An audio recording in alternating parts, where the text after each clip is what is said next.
Boss threatens to fire me, I accept and get himself and his friends fired. This whole story happened in 2021 and ended in October. Damn, time flies, and it is something that puts a Cheshire smile on my face. Warning! This is a very extensive story. Grab some popcorn, wink with tongue sticking out. Background, ignore if you like. In January 2021, I began working for a very big American company in Europe that was, and is, in the energy sector. At the factory plant I began working at, the parts of gas turbines get assessed for restoration and reworked so they can get used again. Each single part would cost several thousand when produced new, and hold for like a decade or so. Reworking cost like 1/4 of that, and the part would be good for another 8 to 10 years, with more inspections of course for safety. The customers would pay like half or 3/4 of the cost of a new part, and since we talk 2-8K per single part, and a gas turbine containing thousands of pieces, we speak several million for each gas turbine. Customer would save a good chunk, and of course the company was sitting on a golden goose. Over the decades that meant that the facility where the stuff was reworked had an absolute uncontested income, without much of competition, since the parts were their own design and production, and a win-win for customer and company. Over time that led to the problem that competence, invention or even honesty were not needed by the management of the facility anymore. As long as the workers stick to the already developed and tested processes and did their job, money would keep flowing in regardless what the office did or did not. You can see where this is going. Setup, somewhat important. So I was hired there as part of quality control. Specifically, I was to operate a 3D computer-managed measuring machine. Gas turbines get, as you can imagine, pretty hot and spin fast. And a decade of heat combined with dynamic stress has the nasty habit to deform stuff. Can't have that for sure, so you have to measure the stuff really precisely so that the production knows what section of which piece needs reworking, or if a piece is too out of form to be used again at all. The operation of such a machine is not too complicated. Put the piece into bracket, clamp it down, load the correct model, and start the program. You get the measurement report then as in text file, in Excel as well as a PDF. The pieces, usually rotary blades, nearly always came in sets, 24 to 216, depending on the size. When all are measured, you compile all the reports the machine made into one Excel with a somewhat complicated method. Wasn't hard, I learned all that in a week. That machine was immensely important for the facility, running in 2 to 3 shifts per day, 6 days per week. Like 80% of all pieces that went through the reworking process had to be measured at least twice. As nearly anyone with a technical background can guess, operating a machine and understanding what it is actually doing are two big different shoes. When I started, there were only 3 guys that understood the machine properly, as well as a technician, Vladimir, who could actually fix codes or reprogram a 3D model if there was a problem. Vladimir, however, was the technician for the entire facility, very busy guy, and when he had to come over, his time would need to be paid by the department, something the bosses didn't encourage, so to say. Of the 3 guys who knew the machine, Antonio is important. He had been working there for a few centuries at least, knew every nook and cranny, and, while being a simple worker, if shit went wrong, he was the guy you turned to. He had a bit of a short temper and a very blunt language, but he was honest, open, and very fair. I myself am not the most social person, always held back, with a brutal honesty, and I take my professional cold attitude a bit too serious, I guess. In general, if people share my principles of honesty, fairness, and taking responsibilities serious, then we get along greatly, but with people that are less trustworthy, I basically turn to an ice block. Not perfect, I know, but hey, I don't work in retail for good reason. So thing is, despite some heated arguments, Antonio and me really got along swimmingly. What no one knew was that Antonio had, over the decades, collected such a backlog of days off, overtime and whatnot, that he could retire 2 years early, and he was 63. He had decided to groom me as his successor, and began teaching me every little detail about the measuring machine, how to fix stuff, how to do proper maintenance, why it did certain stuff, and so on. He was a perfectionist, but so am I, so I really appreciated it. What I noticed in my first week in the company was the biggest problem there. The facility had a massive problem with cliques, clans, and little circles. If you were part of the correct clique, you could do what you want and remain untouchable. If you aren't, well, your credit goes to anyone but you, and you are a fine scapegoat. I didn't care much about it, to be honest. I am a bit of a rule fanatic and stick to them even when everyone else ignores them. For me, this was a well-paying job, with a horrible commute, 1 3/4 hours in one direction, so I wanted to stay there for as long as I could, earn my money, and then just take the next job. There was a fourth Jayas who was operating the machine. I don't remember his name, so let's call him Igor. Igor was part of the same clique as my boss, Manuel, my boss's boss, Freddie, and of course his own boss, Boris, who was also his brother. He was working the measuring machine, simple because it was the most comfortable job he could perform. He was usually doing the night shift, as those paid extra. He occasionally took the late shift, while I always took the early one, was the least popular, due to start at 6 a.m., but I liked going home at 3 p.m. Igor was, well, as light bulb, he was like a wet match in a dark basement somewhere in a black hole. I might be a bit too harsh with him now, but that was all I ever got to see from him. He was also pretty lazy, rude, and arrogant. After all, he had an untouchable status due to his brother's best friend being boss of the editor assessment department.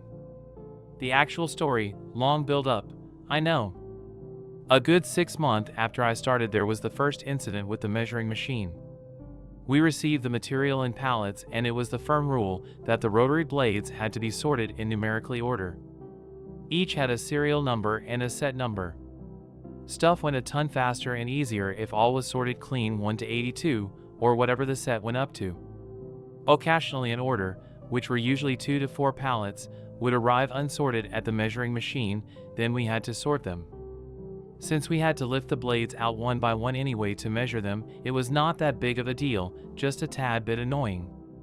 Igor never finished a set if he could help it, leaving just 1 or 2 blades left for measuring, and even when he had to finish a set and start a new one, he would never compile the reports into one Excel. I am pretty sure he didn't even know how that worked. One morning I came to work, and like so often there was just 3 blades left to measure. I shrugged without care and wanted to just finish the order and start the next. Problem was, the pallets were a complete mess, completely unsorted, despite them being measured. Igor had worked the late shift the day before, and would also work the late shift that day, so I would actually get to see him for a few minutes when I handed my shift over.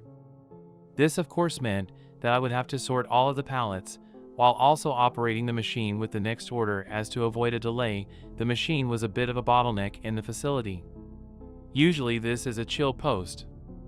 The blades are never heavier than 22 kilogram, 48 pound, and you had like 6 to 14 minutes between the measurement cycles to lift them out and exchange them with the last measured blade. Sorting the last order took me 2 hours of quite sweaty work while also operating the machine nearby, so I was somewhat annoyed. When Igor came in the afternoon, I asked him in a politely manner why he had not sorted that one order. He replied in quite a rude tone that he wouldn't do that. I was a bit baffled and asked if he didn't know that it was mandatory to do that. He simply replied, in a pretty rude tone again, that he wouldn't speak about that. Outright refusing to speak about a problem? What the hell? I told him that if he didn't want to speak about it, I would have to speak about it with my boss. He just smiled in smug fashion and told me to do that. Well, I did just that. Asked my boss about it, in the fashion of, hey, I thought we were supposed to sort that stuff, or did we change that? This led to a 4-way talk with my boss, Igor, as well as Boris. Boris was not happy at all, and my boss was rather embarrassed, because it was all clear that I was correct, but neither of them wanted to admit that their friend had done anything wrong. I did my usual ice block impression, showing a blank face, replying in very accurate and short words and staying all polite and professional. It came out rather inconclusive with a kind request that we should please sort the pallets if they came in as a mess. Igor just shrugged, and it was clear that he didn't care. It happened 3 more times that stuff came in unsorted, but Igor managed to avoid doing it ever. Okay. Strike 1 to 3.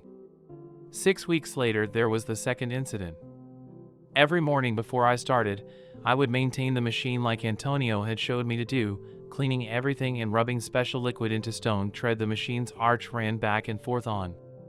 One morning I came in and turned the machine into manual mode like every morning so that I could run the arch to the end of the thread for maintenance. A second thereafter I heard a grinding noise and instantly stopped the machine. The arch was an air cushion based runner, kinda like a hovercraft, as where the bottom of the arch would always remain a tiny bit above the surface to ensure minimum vibration. So a grinding sound is really bad. I quickly inspected the thread and found quite the deep crater in the stone surface, maybe 2 to 3 centimeters deep, an inch, and wide.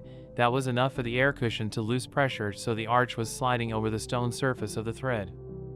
This inspection also revealed scratches along nearly the entire length of the thread, so it was pretty clear that the machine had been running with this crater for a good bit. Immediately shut down the machine, informed Vladimir as well as my boss that some big shit was going on here. I also took pictures of the damage with timestamps, just out of my usual paranoia. The machine was put out of commission, as the arch had taken damage, the entire stone tread had to be reworked and the machine needed recalibration. It was out for over a month due to that crater. That crater BTW looked exactly like the bottom corner of one of the blade, as if one had been dropped onto the stone tread, and the previous shift before me had drumrolls Igor. Of course he denied that he had done anything wrong, and he could also not recall seeing any scratches or hear any grinding noise during his shift. He tried to blame it on me, but I had reported the stuff like 5 minutes in my shift, with the last blade Igor had measured still in the machine. Again, it was clear to all who had fucked up, but again not even a harsh word to him. While the machine was getting fixed and reworked, we were put to different work. I got into the pre-assessment team, where the pieces get their first evaluation. I made good friends there which would serve as my ears later on. Strike 2 to 3. After the machine got fixed a good month later, we had collected a massive backlog, to the point that the other departments who did the repair were struggling to find something to do that didn't need measurements. The machine was supposed to work in 3 shifts, but Antonio had left for his 2-year vacation when the machine had been put out for repairs, and the other 2 colleagues who knew how to run and maintain the machine had left for better jobs. So it was only me and Igor by then, with me working quite some overtime for good pay. All bullshit aside, hourly wage was really proper. One morning I noticed something pretty weird. The order I had just started the previous afternoon was still not finished, again with just 2 blades remaining. Every measurement report has a timestamp, which I quickly had a look into. The measurement cycle for these was like 3 minutes plus 1 minute exchanging one blade for the next. For some reason the measurement reports from Igor's shift had like 10 to 15 minutes gaps in between, some even half an hour. Igor was still around, as he had had the night shift. I knew he was a bit of a slacker, but these gaps were quite big, so I first thought there had been trouble with the machine. I asked him if he had had any trouble with the machine last night, and he snapped at me that all had been fine. I asked if he was sure, and he in return inquired why I asked. I told him that there were quite some heavy gaps in between the measurement report, and that I couldn't find any error messages of sudden stops or such. Igor looked at those timestamps for a moment, back at me, and just shrugged before he went home. That would have been the end of it, if it wouldn't have been even stranger the next shift, Monday. I had, for once, not worked on Saturday, so Igor had 3 shifts, and since I had last clocked out, I came in as usual, did the maintenance and cleaning, and wanted to check how far he had gotten. For orders had went through since my last shift, so I assumed that, as usual, I would have to compile the reports. But there were none. I was pretty confused, searching the orders numbers, checking the machine protocol and all. The measuring machine had been running over the weekend with no shutdown or restart visible in the log, but also no measurement reports at all. I called in Vladimir, as well. 4 orders worth of reports missing is a big deal. According to rules, I also informed my boss that the machine was standstill due to technical issues. Both Vladimir and my boss came into the measuring room, and we 3 searched for the problem. It took us a while to figure it out, simple to it being absolutely not expected. Someone had turned off the output of the machine, maybe to avoid the timestamps. This again caused quite some ruckus, as all 4 orders had to be measured again with reports, and production was really struggling now to have something to work on. Again, all clear who had fucked up, and finally Freddy had enough, but not of Igor. The malicious complicants, finally XD. The afternoon of the same day, Freddy, the boss of the entire assessment department, came into my measuring room, nice expensive suit, tie, polished shoes, and went straight into my face. I was currently sitting in my chair, compiling the results of the remeasured first order, when he stood before me, giving me no room to get up. He looked down on me and snapped at me that he was sick and tired of me bullying my coworkers.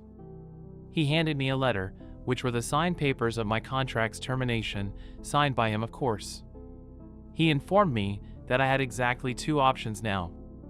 I could either promise to do better, apologize to my coworker Igor, and admit I was his fault, or I would be fired immediately. Well, the good thing of being bullied and terrorized for most of your childhood is, you learn to keep a cool head under stress. So I reined in my first urge to discuss with him or to tell him that such was illegal. Instead, I took the letter and read through it before nodding a few times. Due to my cold, professional attitude, I was known for often remaining silent, so he took my nods as my complicance. He informed me that he awaited my written apologies before 2 p.m. All of the bosses went home by 2 p.m. and came in around 8 or 9 XD. Well, when he turned around and marched out with a smug grin, he left me with the termination letter, with his signature on it. Fun fact, when both parties agree to it, a contract can be canceled immediately without any further responsibilities beside paying for already issued hours, which go directly through human resources via the electronic timestamps of our clocking. I had 2 hours left until his deadline, and I spent it to carefully clean my workplace, make a backup of my work laptop, ACC to the rules, and then, also according to the rules, clean the hard drive completely. The backup was put into the assigned server with all data correctly named and compiled. But of course, the server for backup data is marked as unsearchable as to avoid your search list getting cluttered after all the same parts types came in again and again with the same material numbers of course. If you know the rules and knew where to search, you would find the stuff within 20 seconds. If not, well, good luck mate, it's only like 10 terabytes or so. I made a copy of the termination paper, signed by me now, too, and send them to my email, which was allowed, put the original back into the envelope and pack my things up. Then I went up to the office, envelope in hand. The big boss showed his smug smile again the moment he saw me, but was quickly confused when he saw me with my laptop, work phone, and all that, too. I handed him the letter, offered a polite nod, and turned around again. He shouted, where the hell I was going, him still holding the envelope in his hand. You terminated my contract, according to the rules. I am to hand over all personal equipment I had been handed by the company before leaving. Exception ACC to paragraph B are safety shoes and safety glasses. I bid you a fine day, Mr. Freddy. I said that with a cold, calculated voice, trying my best to sound like a lawyer, simple because I knew he hated my professional attitude. Then I went to my own boss and piled my stuff on his desk. My boss was confused as hell, asking me what was up. I briefly informed him that my contract was terminated and that once more quoted the rule. My boss was a smug ass, too, but he wasn't all dumb. His eyes went big as he immediately realized that I was the only person he had left that actually knew how to maintain and properly operate the measuring machine, and that he had such a backlog already that other departments, relying on the measurements, had started to enforce short-time work. He was first lost for words and then rushed into Freddy's office to see that termination letter. Meanwhile, I changed my clothes in the locker room, went to the gate, and asked the security guards to please have a full inspection of my person and my backpack. This was likewise regulation for personnel that was terminated on short notice, and while the security guards were pretty baffled that I asked to be searched, they complied. They searched me fully and handed me a writ confirmation that I had nothing on me that belonged to the company. My now ex-boss tried to call me all the time on my way home, but I dislike having phone calls in public transport, so I simply muted them and continued reading my book until I got home. There, 4 p.m. by now, so well past his own time to go home XD, I finally answered his call. He tried to convince me that I needed this job and that all this could be sorted. My reply: I will have a new job within a week. You will need to take at least a month to train someone new on the machine, if you had anyone that could train a new person. I tell you what. Give me a solid contract with triple the pay and I come back. Oh, and I want a written apologize from Freddie, too, as well as my piece when working. He told me that I was completely unreasonable with such demands, again me, so to get this clear. 3 times I discover massive bullshit happening, 3 times you guys try to heap the blame on me, and then you guys literally try to humiliate me and Freddie does actually fire me, and you want me to be reasonable? Well, guess it would be reasonable then to just ignore you then. Please be well. I hung up then and blocked his number, as well as any other number with which he would try to call me later on. The aftermath. As I had mentioned before, I still had ears in the company, so I have a good idea what followed. The facility suddenly had its most sensitive bottleneck tightened even further, and then clogged full of concrete soon after. No one maintained or cleaned the measuring machine anymore, and being a precision machine, it didn't took that lightly. Vladimir was soon called in multiple times a day to fix a problem, which in return built up a backlog for him in other places. Things I, or previously Antonio, had fixed within a minute now took hours, just for Vladimir to find time to come over and fix it in a minute XD. He tried explaining stuff to Igor, but yeah, didn't work well. Other departments ran completely dry of work, and of course they didn't want to bear the blame for missed deadlines, so the whole issue was pretty quickly reported up the ladder, and with no one wanting to take the hit, it climbed higher and higher, before it was eventually got onto the desk of the national CEO of the company, the highest entity of the company this side of the Great Pond. Found that out via a friend in HR. Was followed was the arrival of the proverbial kill squad, you know, the modern equivalent to an executor, a bunch of guys in very tight suits, no sense of humor, cold eyes, and the strict command to find someone's head to put on a silver plate. As far as I heard, even a prosecutor from the USA was among them. I was called by the company a month later, asking if I could come in for an interview, not a job interview mind you, but they asked me to give my statement on the whole affair.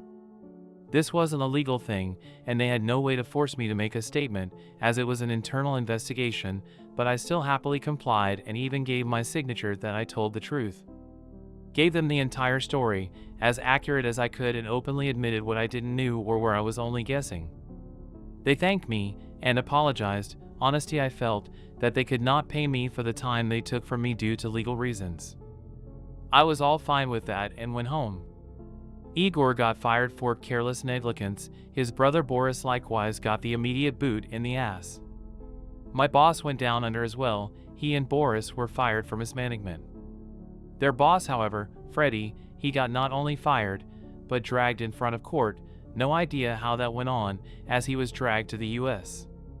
But given how ridiculous that justice system is, and that he had been designated as a scapegoat by one of the biggest companies worldwide, wouldn't be surprised if he had to hold very tightly on the soap for a good while. The entire facility went firmly in the reds for that year, due to nearly all contracted reworks missing deadlines, which means a daily fees of tens of thousands per contract. My heirs in the company soon sought themselves new jobs, despite in one case being there for 20 years. Last I heard is that the company had to contract the producer of the measurement machine to train new employee how to operate it properly. I had asked for triple my pay, while those guys were more like triple the zeros at the end XD. Oh! And I did find a new job within one day. I was fired on Monday, had the interview on Tuesday, a test work day the Thursday. I was asked at the end of that day when I could start, which was the next Monday. I do manual measurements now in an incoming quality control department. The boss is a blast, the team is all friendly, and my commute is 18 minutes with an electric scooter. I work there for 9 months now, and I already am the de facto team leader for first sample stuff, and best of all, I am appreciated for the work I do, too, smiley face. Hope you like this long story.